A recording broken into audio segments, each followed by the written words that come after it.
Good afternoon student. आज शिकूया उत्पादन फलनाची गृहीते. या अगोदर आपण पाहिलं होतं उत्पादन फलन म्हणजे काय आणि उत्पादन फलनाची वैशिष्ट्ये काय असते. तर आज पाहूया उत्पादन फलनाची गृहीते. उत्पादन फलन हे एका विशिष्ट गृहीतावर आधारित असते आणि म्हणून हा उत्पादन फलनाची प्रक्रिया किंवा उत्पादन फलनाची संकल्पना आपल्याला समजावून सांगायची असेल किंवा त्याच्यावरती आपल्याला एक प्रयोग करायचा असेल की उत्पादनाचे घटक लावले असता उत्पादनावर काय परिणाम होतो, तर हे समजून घेण्याकरता आपल्याला काही गोष्टी ज्या असतात ह्या गृहीत मानाव्या लागत असतात. कारण त्या गोष्टीमध्ये किंवा त्या घटकामध्ये समजा काही बदल झाला तर त्याचा परिणाम आपल्याला उत्पादन फलनाची जो अनुभव आहे तो अनुभव आपल्याला येणार नाही.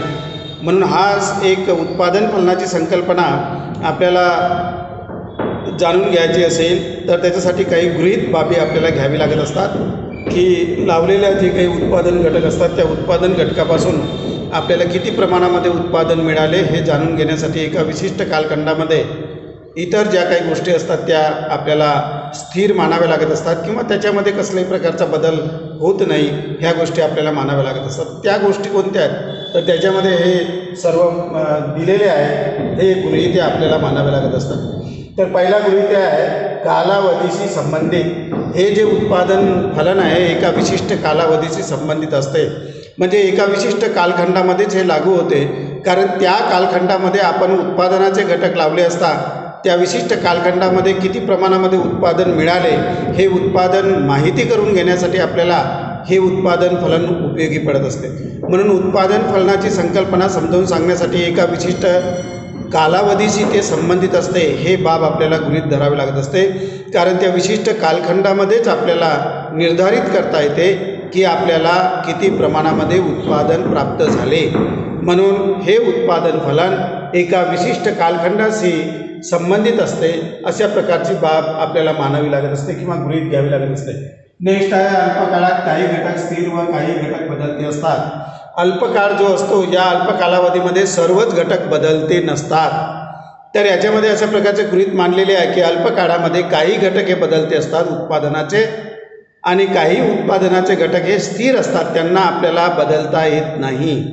ही बाब या ठिकाणी आपल्याला गृहीत मानावी लागत असते आणि त्या गृहीतावर मग काही उत्पादनाचे घटक बदलून आणि काही उत्पादनाचे घटक स्थिर ठेवून त्याचा उत्पादनावर काय परिणाम झाला हे बाब आपल्याला माहिती करून घेता येते. नेक्स्ट आहे दीर्घकाळात सर्व घटक बदलते असतात. दीर्घकाळामध्ये सर्वच प्रकारचे बदल होत असतात. म्हणून दीर्घ कालावधीमध्ये उत्पादनाचे जे घटक आहेत हे सर्वच्या सर्वच घटक बदलते असतात. अशा प्रकारची बाब आपल्याला गृहीत मानावी लागत असते. कारण दीर्घकाळ म्हणजे जास्त काळ असतो आणि त्या कालावधीमध्ये आपल्याला आपल्या व्यवसायामध्ये बदल करता येते, आपल्या व्यवसायाचा विस्तार करता येते. नवीन प्रकारच्या व्यवसाय स्थापन करण्यासाठी आपल्याला नवीन प्रकारची यंत्रसामुग्री, जमिनीची खरेदी ह्या सर्व करावं लागत असतात.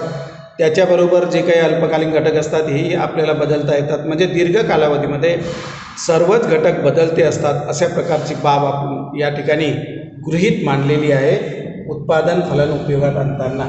नेक्स्ट आहे उत्पादन कालावधीत सर्वात श्रेष्ठ व आधुनिक उत्पादन तंत्राचा वापर केला जात असतो. ही बाब गृहीत या ठिकाणी मांडलेली आहे. म्हणजे उत्पादन फलनाची संकल्पना समजून घेण्यासाठी उत्पादन जे तंत्र आहे हे उत्पादन तंत्र श्रेष्ठ पद्धतीचे आहे आणि आधुनिक तंत्रज्ञानाचा उपयोग करून वस्तूचे उत्पादन घेण्यात आले आहे.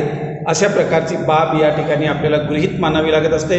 कारण ही बाब जर आपण गृहीत मानली नाही तर याचा परिणाम आपल्याला मिळणारं जे काही उत्पादन आहे हे उत्पादन त्या विशिष्ट उत्पादक साधनापासून कमी जास्त प्रमाणामध्ये मिळू शकते आणि तो आपल्याला उत्पादन फलन हा त्याच्यावरून योग्य प्रकारचा निष्कर्ष काढता येत नाही.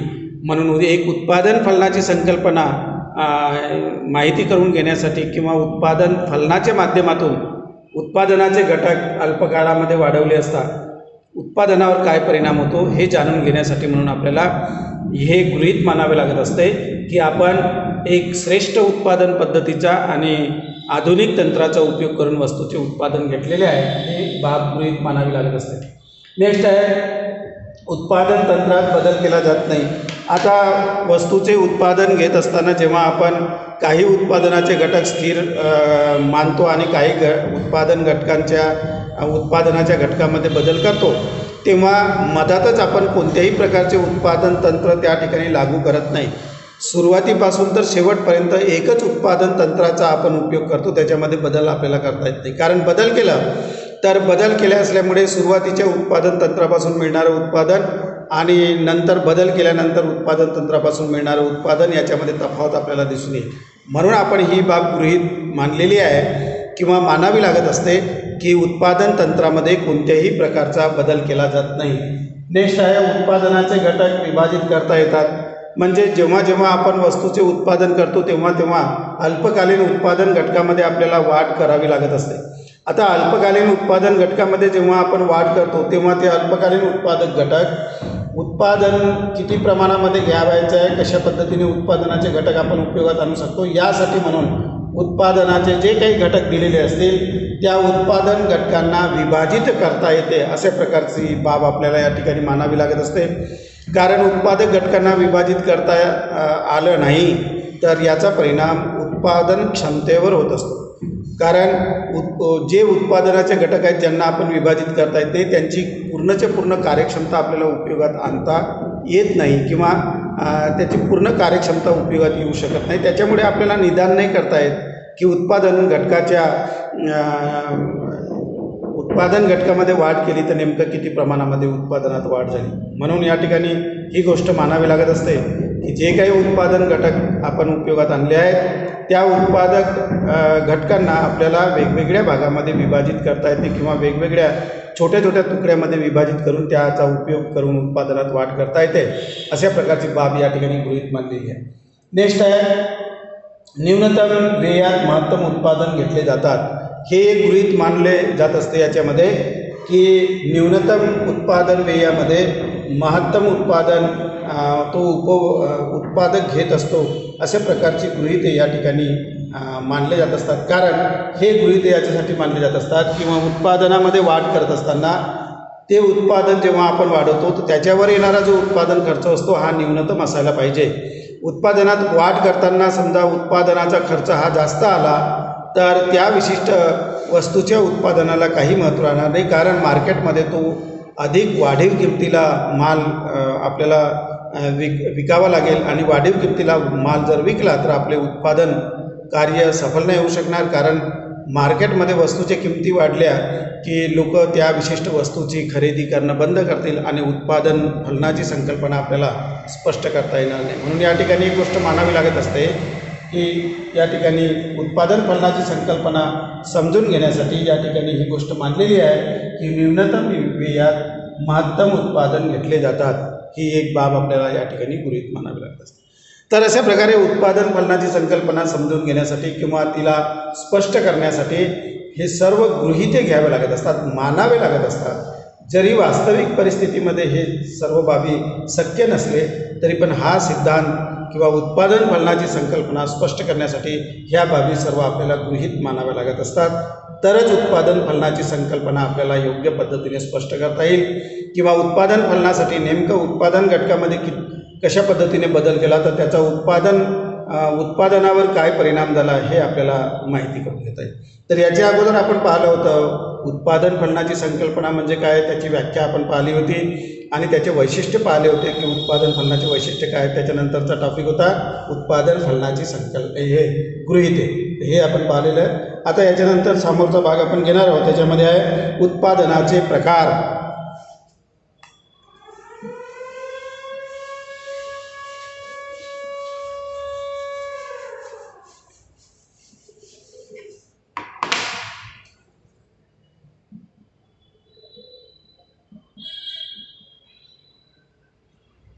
उत्पादनाचे प्रकार, टाइप्स ऑफ प्रोडक्शन,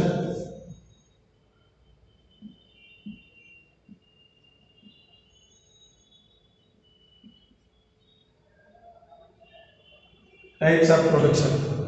आता उत्पादनाचे प्रकार आपल्याला 3 प्रकारे उत्पादनाचे घटक ज्या प्रमाणामध्ये आपण वाढवतो त्या प्रमाणामध्ये आपल्याला वेगवेगळ्या प्रकारचे उत्पादन मिळत असते. त्याला 3 भागामध्ये विभागलेलं आहे. एकूण उत्पादन,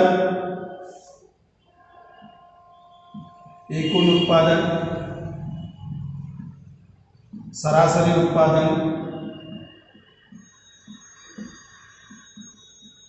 आणि तिसरा आहे सीमांत उत्पादन.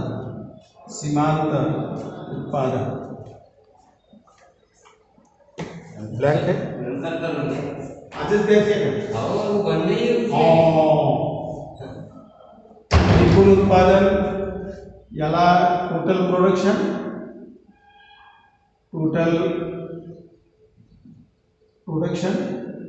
याला ॲव्हरेज प्रोडक्शन आणि याला मार्जिनल प्रोडक्शन.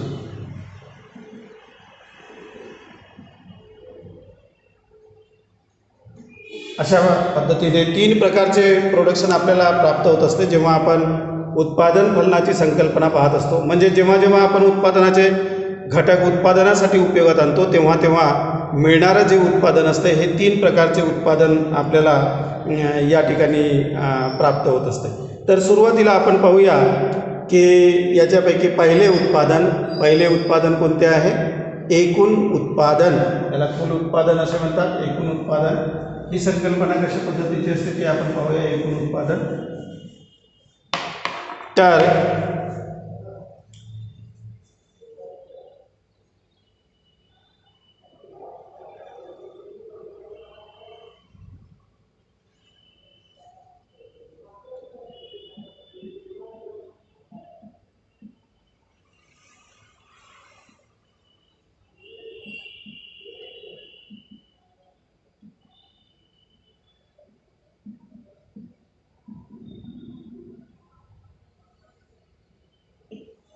श्रमिकांची संख्या,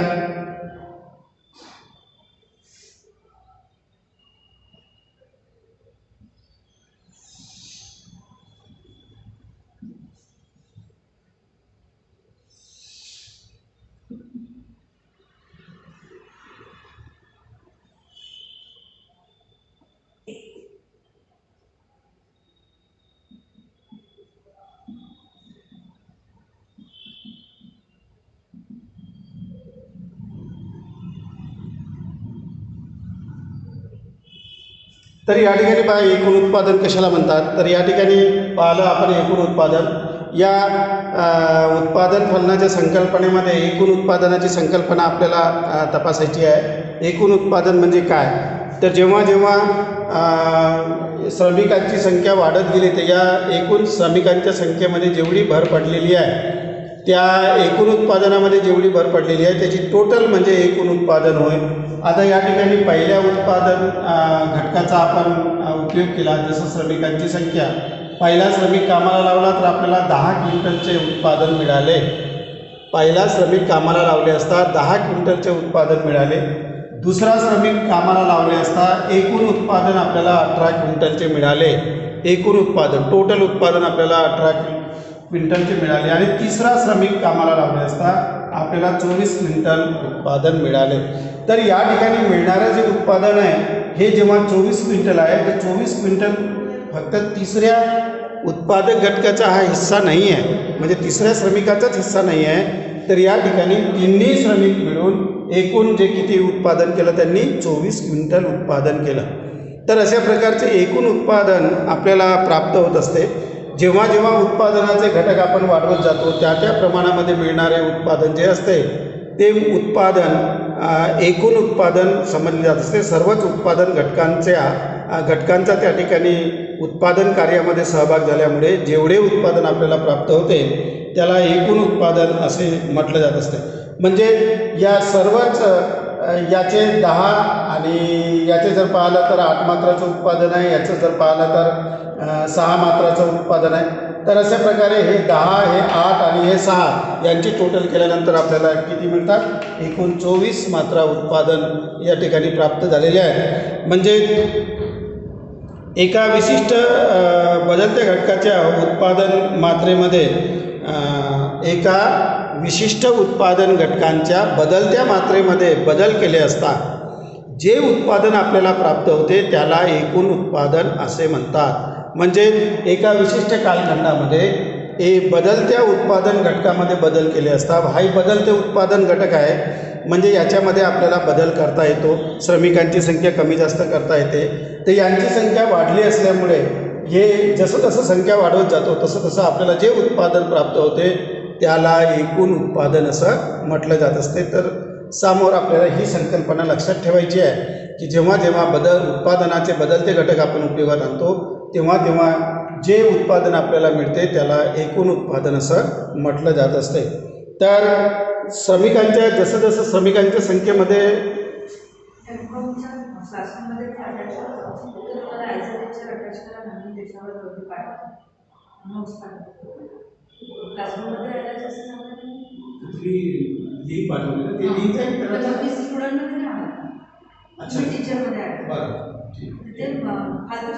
हे गोष्टी होणार नाही. आपण तेवढं पाठवलं ते व्हॉट्सअपपेक्षा ना तिथे राहिलेलं पुन्हा कुठूनही ओपन करता येईल. तर अशा प्रकारे जसं जसं श्रमिकांच्या संख्येत वाढ होत गेलेली आहे त्या त्या प्रमाणामध्ये एकूण उत्पादनामध्ये वाढ झालेली आहे. आणि ज्या ज्या वेळेस आपण श्रमिकांच्या संख्येमध्ये घट करत गेली 3 वरून 2 वर आलो तर या एकूण उत्पादनामध्ये सुद्धा घट झाली. जसे जसे श्रमिकांच्या संख्येत घट करतो तसं तसं एकूण उत्पादन कमी होते. जसं जसं श्रमिकांच्या संख्येमध्ये वाढ केली तसं तसं एकूण उत्पादनामध्ये सुद्धा वाढ झालेली आपल्याला दिसून येतं. तर याला एकूण उत्पादन असं म्हटलं जात असतं.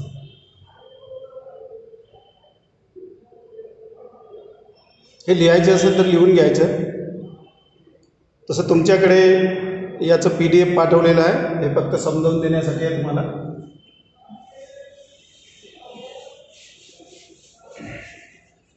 दुसरं उत्पादन पाहूया, सरासरी उत्पादन. सरासरी उत्पादन, ॲव्हरेज प्रोडक्शन.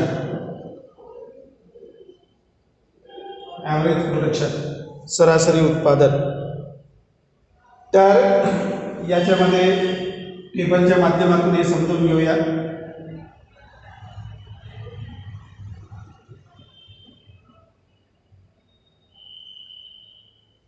श्रमिकांची संख्या,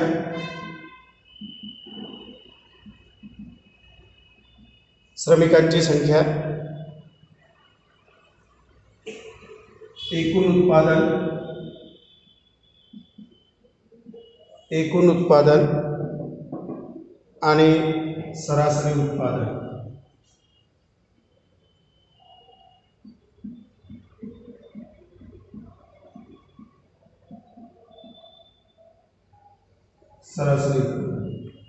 आता या ठिकाणी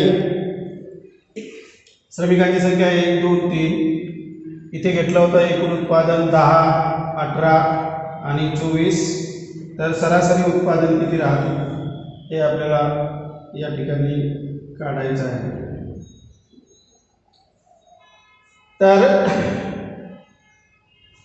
या ठिकाणी पहा, सरासरी उत्पादन आपल्याला म्हणजे प्रत्येक उत्पादन घटकाने त्या एकूण उत्पादनामध्ये किती भर पाडली हे जाणून घेण्यासाठी या उत्पादनाचा उपयोग केला जात असतो. म्हणजे याला सरासरी उत्पादन असं म्हटलं जात असते.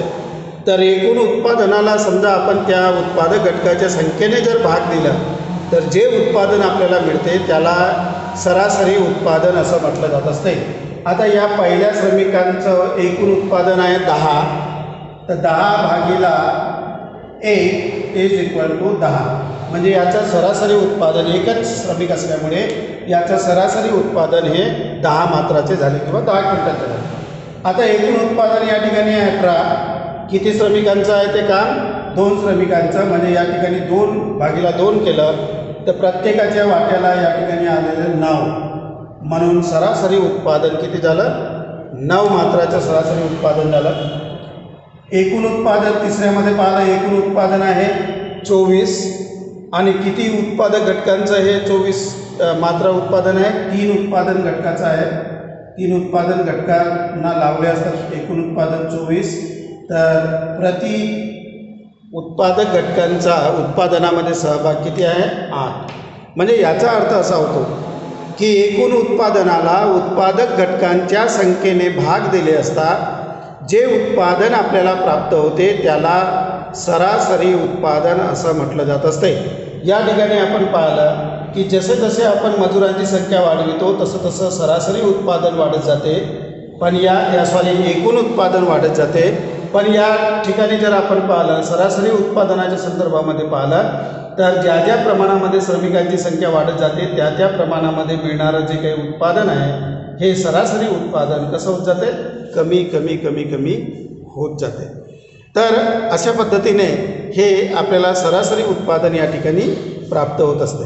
तर ही संकल्पना आपल्याला या उत्पादन फलनाच्या संकल्पनेमध्ये पाहावयाची आहे किंवा पाहावयास आहे.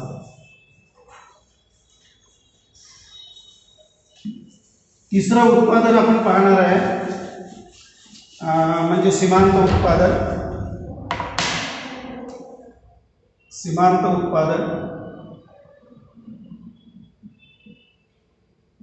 सीमांत उत्पादन म्हणजे मार्जिनल प्रोडक्शन. मार्जिनल प्रोडक्शन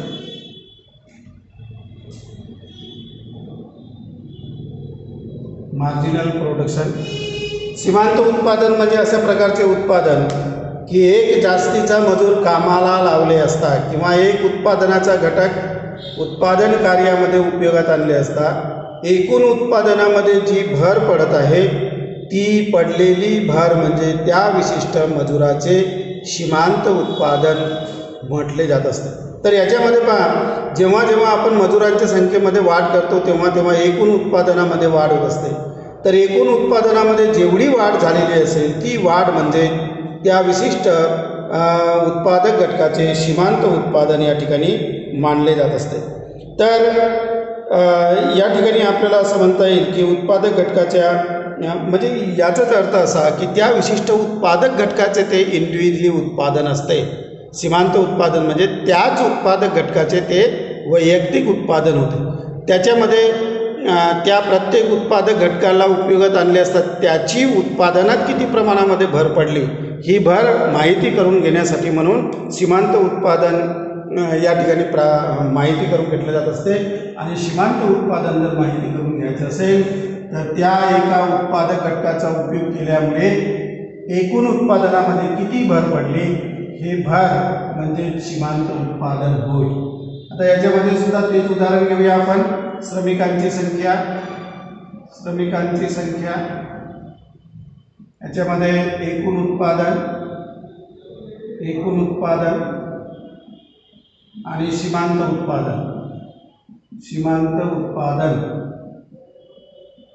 उत्पादन. श्रमिकांची संख्या 1 2 3. तर या ठिकाणी एकूण उत्पादन 10 18 आणि 24. आता या ठिकाणी सीमांत उत्पादन जर आपल्याला माहिती करून घ्यावायचे असेल तर पहिला जो उत्पादन आहे याच्यामधून 0 मायनस केलं म्हणजे नेक्स्ट उत्पादन आपल्याला नाही आहे. पहिलाच उत्पादकाचा घटक आहे त्याची सुद्धा उत्पादनात पडलेली भर 10 मात्राची आहे म्हणून याचं सीमांत उत्पादन किती होईल 10 होईल. आता या ठिकाणी दुसरा एक श्रमिक कामाला लावला. एकूण उत्पादन किती झालं 18 मात्राचं झालं. पहिल्या उत्पादक घटकाचं उत्पादन किती आहे -10 आहे. तर दुसऱ्या उत्पादक घटकाचा एकूण उत्पादन किती होईल 8. याला सीमांत उत्पादन असे म्हटले जात असते. एकूण उत्पादन किती आहे तिसऱ्या याच्यामध्ये 24. दुसऱ्या उत्पादक घटकाचं उत्पादन किती आहे 2 उत्पादक घटकाचं 18 आहे.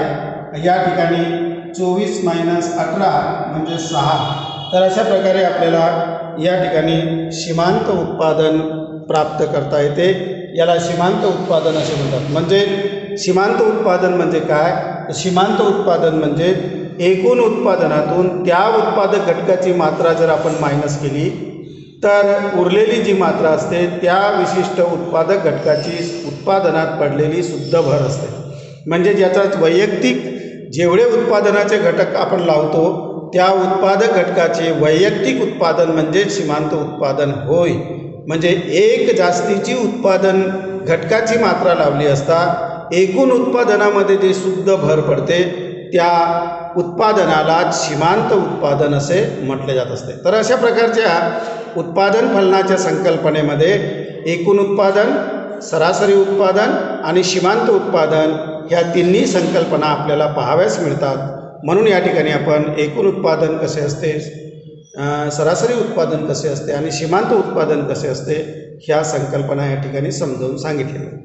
त्याच्यानंतरचं टॉपिक आपण नेक्स्ट क्लासला घेऊया. थँक्यू.